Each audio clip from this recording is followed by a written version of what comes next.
Hello, and welcome back to Physics 123 Quantum Mechanics 1. So we are now on our second to the last lesson for this chapter. So first, we review what we have discussed so far. So I actually posted some review lessons in the LMS, and one of those lessons is all about the delta function. So it's just a function that is zero everywhere except at one point where it is undefined. So this is the plot of that of this function, the Dirac delta function. I don't know if I have said this earlier, but the wave function is actually a continuous function. Even if there are boundaries or boundary conditions, the wave function and its derivative are ordinarily continuous. But of course, if your potential energy function is undefined at one point, then there will be some discontinuity. So you expect some discontinuity for the Dirac delta function potential. So for this lesson, we will now be trying to find what are the states of a particle in a delta function potential.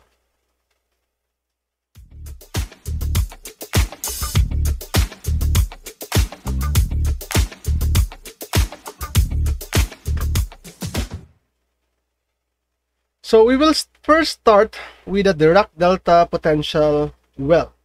So if the potential energy function is negative of a Dirac delta function, where alpha here is just the strength of the delta function, so it will look like an inverted Dirac delta function at x is equal to 0.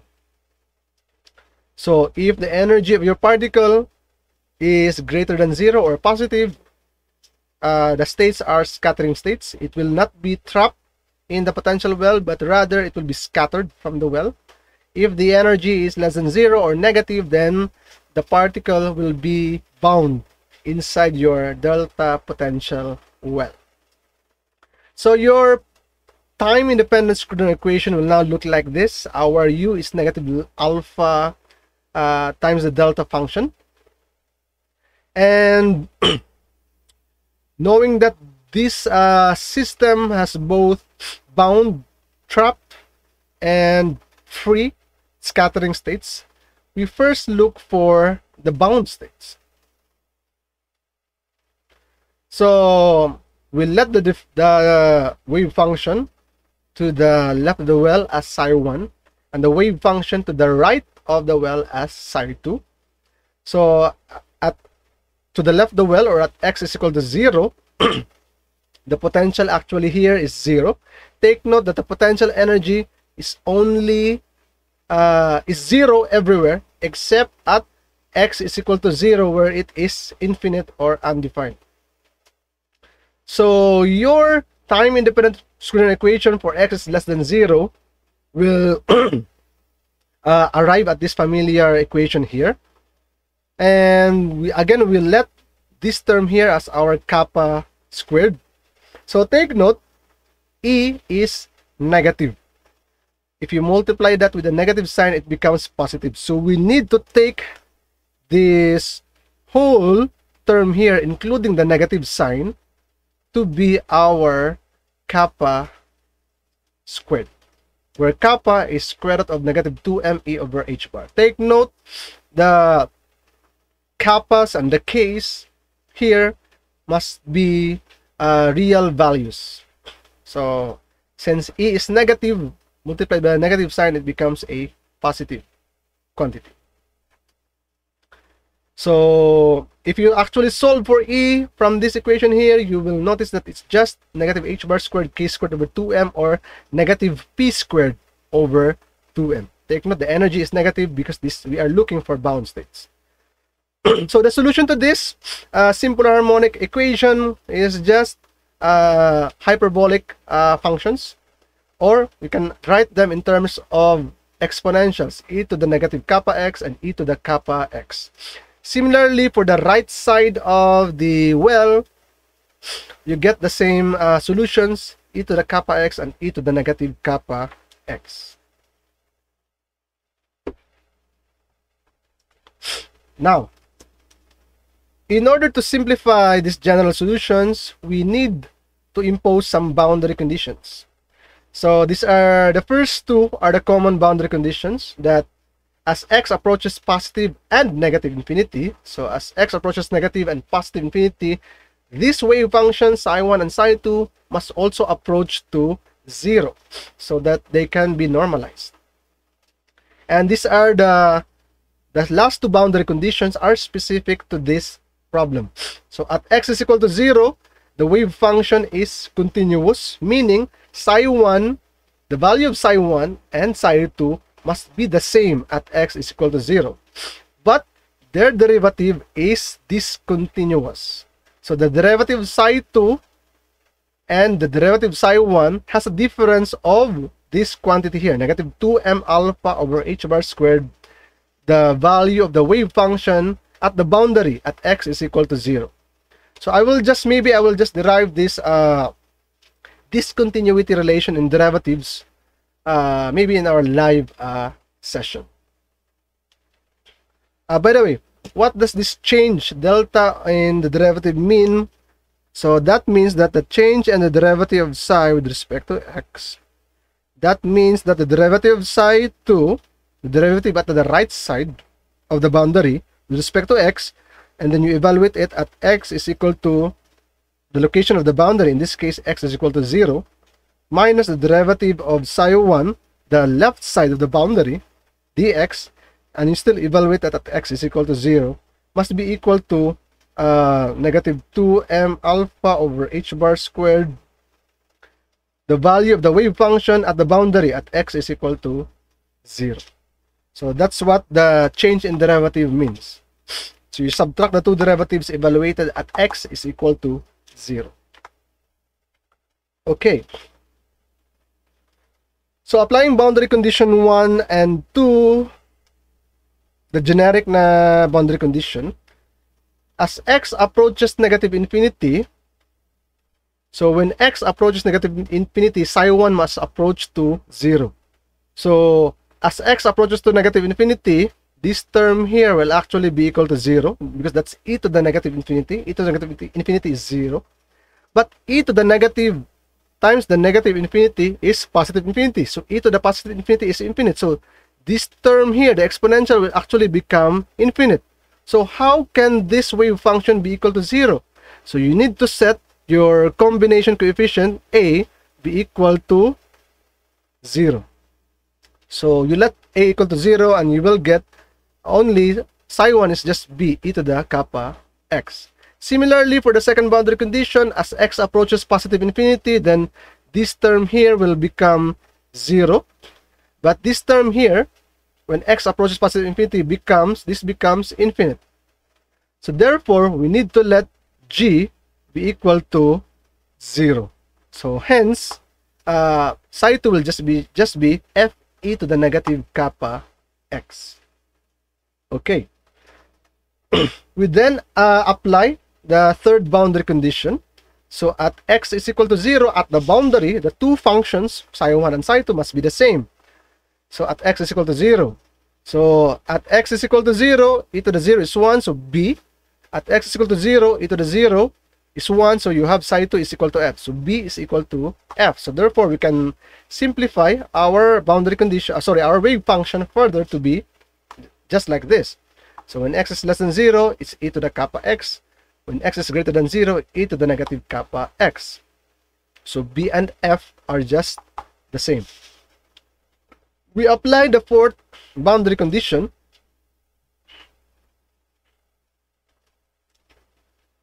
And doing so, again, the meaning of the change in derivative is you have the derivative of psi2 with respect to x, which psi2 is this one.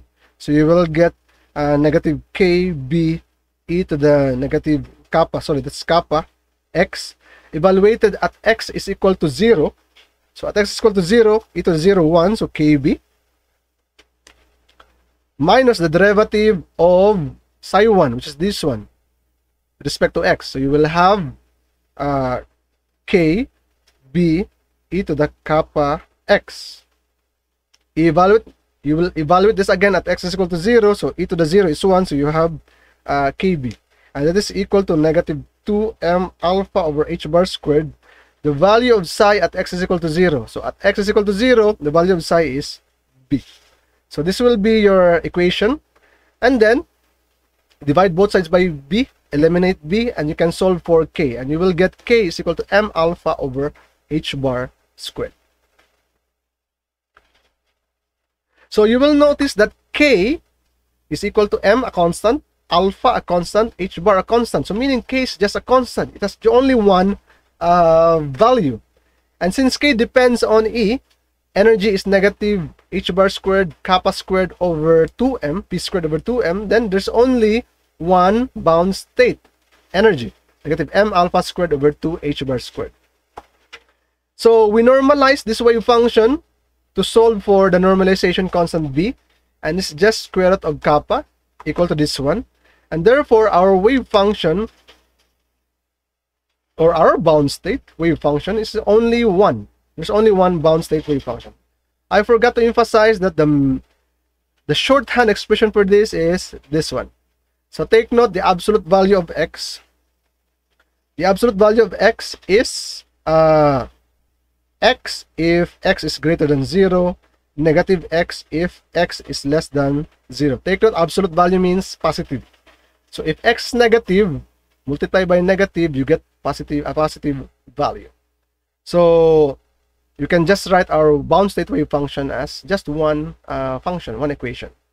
So note that there's only one bound state energy, one value of k, so one value of energy, so one value of, or one bound state psi. And this bound state is actually an even function due to this absolute value sign.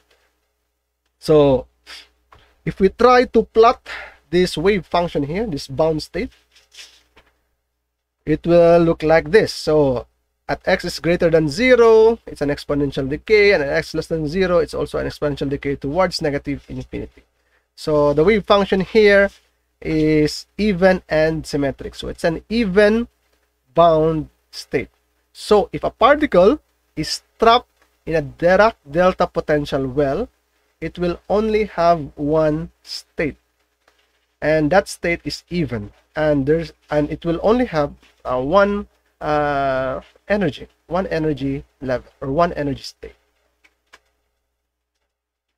Now, what if the energy of the particle is greater than 0? So if the energy of the particle is greater than 0, it will no longer be trapped in the well. Instead, it will be free. It will actually be scattered from the well. So we now look for scattering states. So again, we have two wave functions on the right side and the left side of the well, and they will have the same solution. So take note here that our energy is now positive because we are now considering scattering states. E is greater than 0. So we only let our kappa here, or sorry, our k here as 2me over h bar squared, and k is square root of 2me over h bar. Take note, the k's and the kappas are real, must be real. Okay. And this kappa will correspond to an energy of h bar squared k squared over 2m, just like the energy of a free particle, purely kinetic energy. Okay, so of course the solution to this simple harmonic motion equation, if it's negative k squared, is sinusoidal, or it can also be written in terms of e to the ikx, or e to negative ikx. So similarly, for x is greater than 0, you have sinusoidal solutions, and you will also have boundary conditions. Now, this is actually quite complicated, so we will not actually be solving for the form of the scattering wave functions, or the scattering states, since similar to the free particle, these are non-normalizable states, because this this will go on, these are sinusoidal, so they will go on waving from positive or negative infinity. We can't be sure if they will be zero at the at positive and negative infinity. Of course, they can't be zero at our boundary here. So we need, instead of solving for psi, we will go directly to solving the probability. So here's what happens when a particle is scattered from a Dirac delta potential well. So of course, the particle will approach the well, and when it will be incident on the well, two things will happen to it. It will be reflected and it will be transmitted. So if you will notice, the form AE to the IKX is like a wave equation, an equation describing a wave, where A here is the amplitude of the wave. So we can actually have two scenarios for this, scattering from the left or scattering from the right. So let's try scattering from the left. So if scattering from the left, then you have an incident wave, AE to the IKX, with amplitude A. And when it hits the boundary, two things will happen to it. It will be reflected with amplitude of B, or it will be transmitted with an amplitude of F. Of course, in this case, G is equal to 0 if you have scattering from the left. If you have scattering from the right, then G is not equal to 0. G is actually the amplitude of the incident wave. F is the amplitude of the reflected wave, and B is the amplitude of the transmitted wave, and A is equal to 0 if you have scattering from the right. But this example is scattering from the left. So the linear combination coefficients here, A, B, F, and G, actually corresponds to amplitudes of the waves. So we treat the particle as a wave here. And the probability of reflection is basically just the ratio of the amplitude of the reflected wave over the incident wave, so B over A. And the probability of transmission is again the ratio of the amplitude of the transmitted wave over the incident wave. And the probability of reflection plus transmission will give you a total probability of 1. So that's what happens when a particle is inside a Dirac delta potential well. It can be bound with only one bound state, or if its energy is positive, it can be scattered. So if scattering from the left, it will, when the particle approaches the boundary, it can be reflected or it can be transmitted. And actually, it can be both. It can be simultaneously reflected and transmitted, because there's always a probability. There's no zero probability actually here happening. So that's actually what happens if you have a Dirac delta potential barrier. So if your potential is now in the form of a barrier instead of a well, so U is now positive. So there will be no bound state because this is a boundary. It's no longer a well. So no particles will be trapped in the barrier. Instead, it will be reflected or transmitted in the barrier. Now take note, this is an infinite barrier. If the particle is scattered from the left, for instance, will there be transmission to the right side or to the other side?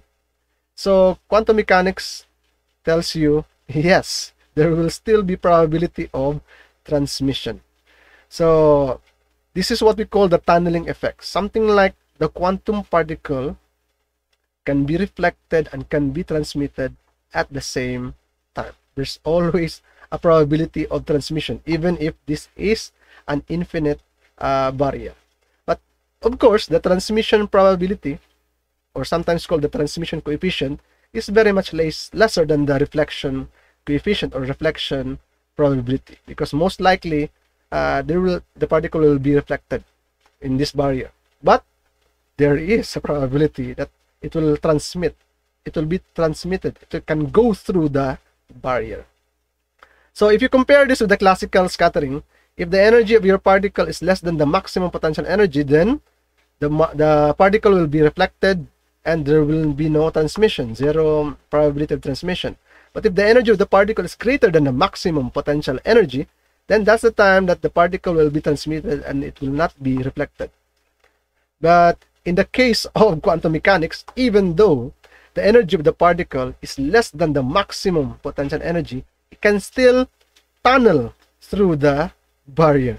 So quantum particles do it all the time. Electrons do it all of the time. So one application of this in microscopy is scanning tunneling microscopy and atomic force microscopy. So these are two microscopy techniques that uses the quantum tunneling effect. So that one. So again, quantum mechanics is all about probability. There's no absoluteness here in quantum mechanics. It's always uncertainties in quantum mechanics. So even though the potential barrier is very high here, there's still a probability that the particle is on the other side of the barrier. So that's what quantum tunneling is all about. Quantum particles do it all the time. They always tunnel through barriers. Okay, let's have an example. This is what we call a Dirac comb. So this is basically a well. So this is the Dirac comb na well, na potential energy function. You are asked to sketch this potential and you're asked how many bound state does it possess. So in our problems, we will no longer be considering the scattering states. So I will not be having examples of scattering states. In the exam, there will also be no scattering state problem. We will only focus on the bound states. And in this lesson and in the next lesson, we will not actually solve the actual form of the bound states, but just count how many bound state does that specific potential energy function represent. So in the last two lessons, in this lesson and the last lesson, all we will be doing is counting the number of bound states. That's all we will do. But it's not as easy as counting 1, 2, 3. I tell you that. Okay, first sketch of this potential. So this is a Dirac comb. It's like a comb. This looks like the teeth of a comb. Okay, so one delta function well is at x is equal to negative a. This Dirac delta function corresponds to this one, and the other delta function well is at x is equal to positive a. So this delta function. Okay, second question: how many bound state does it possess? Now, the problem just needs a number, but it's not as easy as that actually. So if you will recall, in particles trapped in a box, an infinite square well potential, and in a harmonic oscillator, we found out that the bound states are alternatively even and odd. So there are odd bound states and there are even bound states. So we will also be assuming that the bound states of this potential energy function are composed of even and odd bound states. So first we look for even wave functions or even bound states. So even means symmetric. So our wave function or our potential energy function u is already symmetric. So by the way, if your potential energy u is symmetric, then you can just work on the other half of the boundary. Take note, there are two boundaries here. X is equal to negative a and x is equal to positive a. But due to the symmetry, we can just work on this boundary here. Anyway, it's just symmetric. So if we want to construct a symmetric wave function, so in the previous slides, I presented that the wave function of a single Dirac delta well looks like this. Now, if you want to construct a symmetric wave function or symmetric state, then on the other side of the boundary, then it's symmetric. It's just the same. So we can construct a wave function like that. So the crucial thing actually in problems involving these types of potential energy functions is the formulation of the wave function. So how do you formulate? So this is the wave function now, corresponding to this. So at x is greater than a, it's an exponential decay. But from negative a to a, or from 0 to a rather, since this is just symmetric, we'll just focus from 0 to a. So take note, the solutions are e to the kappa x and e to the negative kappa x. So what combination of e to the kappa x and e to the negative kappa x will produce symmetric or even function? So if you add e to the kappa x and e to the negative kappa x, you will actually get hyperbolic cosine, which are even functions. So this is now the function in between here. And of course, on the other side, since these are even functions, then at x is less than 0, on this side of the well, then it's just psi of negative x. So that's the meaning of even function. Psi of negative x is just equal to psi of x. If you replace x by negative x, you still get the same function. That's what it means by even. So we now have this boundary condition. We will only see, due to the evenness of our potential energy function u, we can just focus on this boundary here at x is equal to a. Again, you can only do that if your potential energy function is even.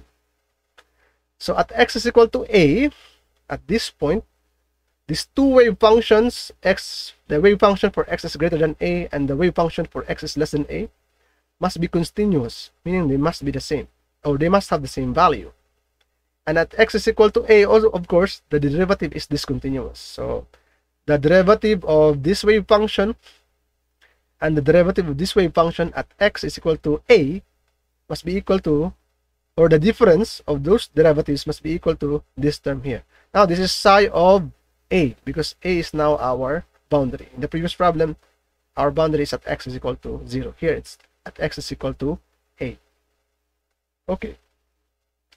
So note that we only need a number. How many?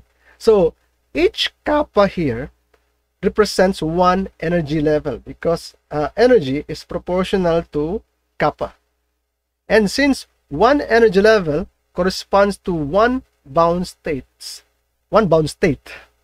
then one kappa represents one bound state. So the number of kappas are just the number of bound states. So all we need to know is to determine how many kappas are solution to this problem. Okay, so we apply boundary condition 1. So a e to the negative kx at x is equal to a, so a e to the negative ka is equal to b e to the ka plus e to the negative ka. So this one. So we will use this later. Okay, that's our result. We apply boundary condition 2. So derivative. So the derivative on the right side of the boundary, derivative of this, which is negative ka e to the negative kx, but we will now evaluate x at x is equal to a. So this is the derivative evaluated at x is equal to a. And then the derivative on the left side of the boundary. So b, derivative of this one with respect to x, but we evaluate it again at x is equal to a. It's equal to negative 2m alpha h bar squared, the derivative, the value of the function at x is equal to a. So moment at x is equal to a, either this one or this one. So we will substitute a e to the negative ka here and a e to the negative ka here with this one, b, that term. So doing that will give you this equation. So simplifying further, we let z is equal to 2 kappa a, and c is just the group of constant here, h bar, a, m, alpha. We group all those constants to be c, and we can simplify our equation to this one. So this is what we call a transcendental equation. We cannot solve this directly. we need numerical methods to solve this problem. So take note that we need to count the number of k's. But since we let z is equal to 2 kappa a, then the number of z's will also correspond to the number of kappas. Sorry, not k's, but kappas. So z, the numbers of z, how many z's are there, are also the number of even bound states. Now, we don't need actually to solve, to use numerical methods here, because all we need are how many z's are solutions to this transcendental equation. So one way to determine the number of solutions of a transcendental equation is through graphical methods. So in the graphical methods, you just plot the graph of the two functions. This is an exponential decay function. This is an equation of a line, a linear function. Y is equal to mx plus b. C is actually the slope of the line, and -1 is b, the y-intercept. So this is our e to the negative z. At z is equal to 0, e to the 0 is 1. So at z is equal to 0, the value of this function is 1. So its y-intercept is 1. And then the second function is, it has a y-intercept at -1, and it's cz minus 1. Okay, so you will notice that this line here can have different slopes. It can have a very high slope or steep slope, or it can have a very small slope, depending on the value of your c here, because c is the slope of this line. But there will always be one intersection of the two curves or the two functions. So, and this corresponds to the solution. So there's only one z that will be a solution to this transcendental equation. So therefore, there's one even bound state. So that answers half of our problem for letter B. Take note, I'm saying half because we're still finding the even bound states or even solutions. We'll still have to know the odd solutions. So there's one solution to this transcendental equation. So there's only one value of z, meaning there's only one value of kappa, meaning there's only one value of energy, and there's only one bound state. So it actually, if you proceed using numerical methods such as Mathematica or MATLAB, or even you can actually use Excel to do this. So your z is actually this one, and that's equal to 2 kappa a, and this will correspond to this bound state energy. Okay, so let's now go to odd bound states or odd wave functions. So this is our wave function. If we want to construct an odd wave function, it must be antisymmetric. So the wave function on the other side must be like this. So it's an antisymmetric wave function. So how do you construct that wave function? So at x is greater than a, at this side it's still an exponential decay, but in between these two boundary, instead of adding the e to the kappa x and e to the negative kappa x, we subtract in order to form hyperbolic sine functions, which are odd functions. So we subtract instead of add. Of course, on the other side of the boundary at x is less than 0, since this is an antisymmetric or odd wave function, then it's negative psi of negative x. That's the meaning of an odd na function. Psi of negative x is negative psi of x, or psi of x is negative psi of negative x. Okay. So applying the boundary conditions, I will leave this to you. You will get this transcendental equation. We will still let z is equal to kappa a, and c is that one. So in our previous boundary condition, it has actually e to the negative z is equal to cz minus 1, but here it's reverse. So the slope is negative, meaning this line is sloping downwards instead of sloping upwards. So z again here represents the number of kappas, the number of energies, and essentially the number of odd bound states. So we use graphical method. We plot e to the negative z, and then we plot 1 minus cz. Now, there may or may not be a solution depending on the value of c.